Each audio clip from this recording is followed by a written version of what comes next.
Hello, welcome also from my side. Super cool to be here to present what we do with COMPAS RRC at the moment. And in this presentation, I want to give you a little bit an update what's currently ongoing.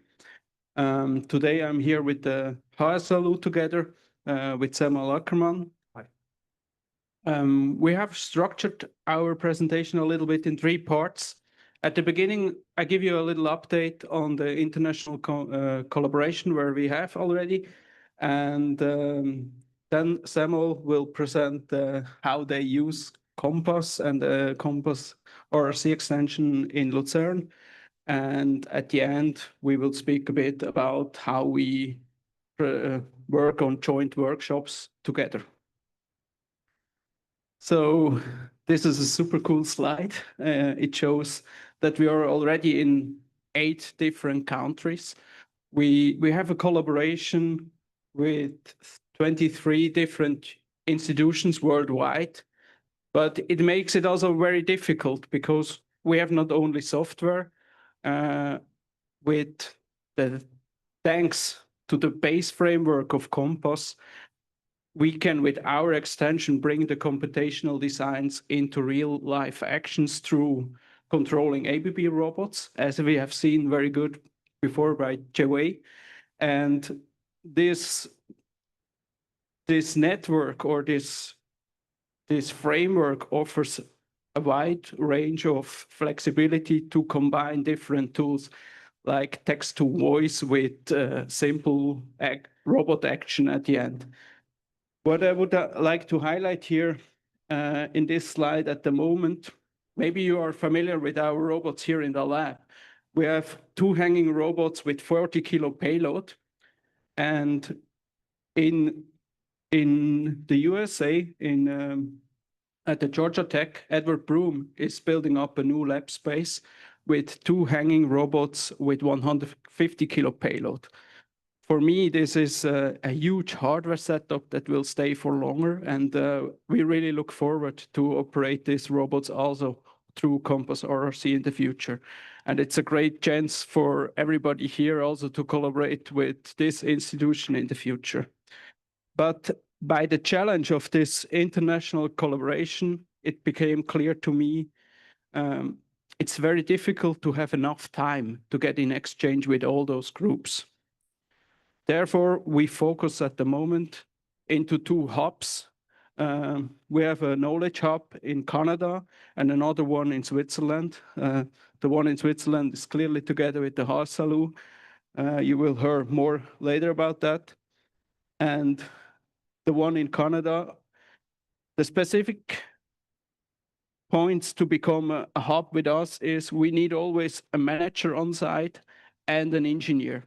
We need an enabler and someone that does the work at the end for us. In this case, Cheryl Boyle is the manager in Canada, and Adonis Lau is our specialist who operates the robots there. And the same for Switzerland. We have Samuel Ackermann as the manager. He can decide things. And then a big thank you to Yuri. He is the executor of all the work and does the hard time. Good. With that, I would like to hand over to Sam. Thanks. I think I'm going to use this.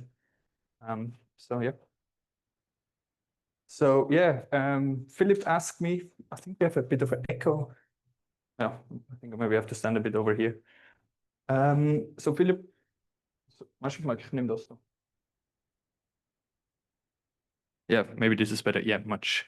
So Philippe asked me if we could show a bit how we use COMPAS RRC in our setup and then in our world.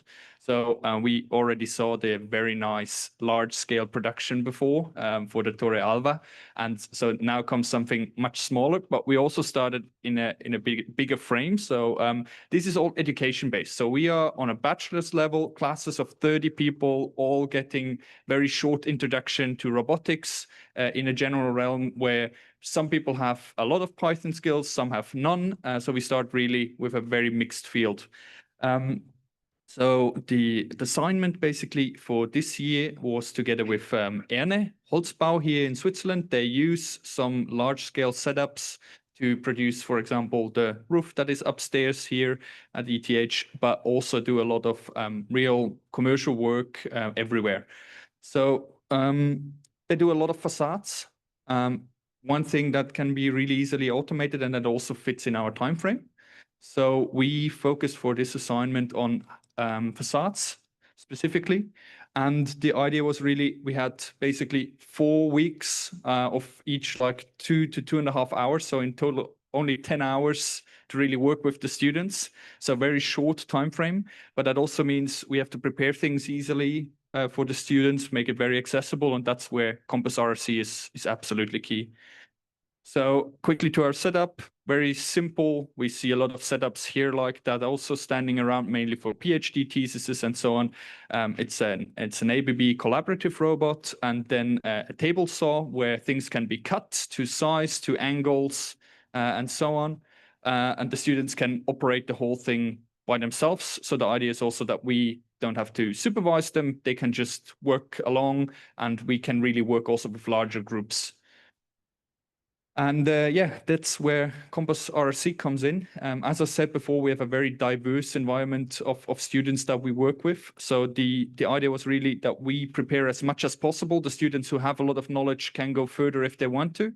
But with that, we could define everything that was necessary, all the gripping, all the placing, all the setups that were necessary, all the visualization. And with COMPAS RRC, that became really easy. So in the end, the students only really had to define lines where the facade elements will be placed. They can be 3-dimensionally rotated and placed in space. But in the end, it really comes down to lines, which makes it so easy that everybody really can understand it from the first hour on, basically, when they start, and they really fast make progress. So here, some little impression of how some of these facades were produced. So you see there's a magazine of elements where the robot picks them and then goes to cut them to size, places them. Here we have 2 setups that one has 1 layer, the other one even has a 2nd layer on top, and then also marks where gluing points will be. So it's supposed to be a collaborative setup so that the students also realize it's safe, or it's okay to work really with the robot in the same space. So the gluing is done by the students. Maybe in the future that can also be automated. But yeah, that's basically what's being produced. And that's some of the facade tiles that the students came up with. I know, very simple designs, but we are happy that this was possible in this very, very short time frame, and especially with also the group size. So when we talk about group work, this is how this looks like. We have 15 workstations where each 2 people sit and work away. We work with virtual stations. Also great that we can integrate the virtual robot stations into RRC, and then the students can test everything and then only go to the robot if necessary. So yeah, that already brings me almost to the end.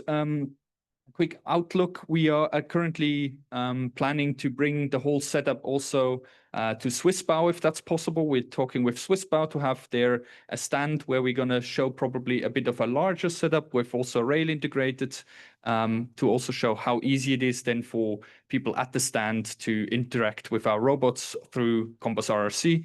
And with that also get a bit more visibility in the industry. So yeah, now I give back to Philippe. Yeah, this brings us to the workshops where we have developed together. We have basically a basic training and then a few optional package for the future. As I said before, it's really important.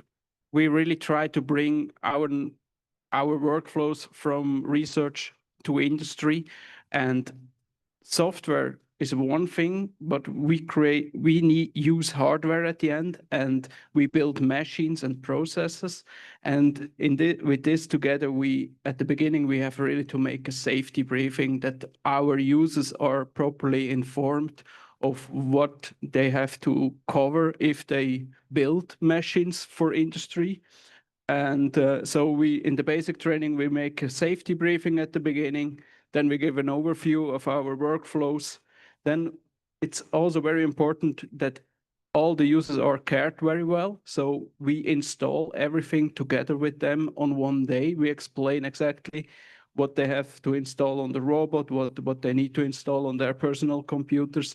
And on the second day, we really play around. It's important that the users have time to just play with the instructions to get an understanding of how they can combine those things together.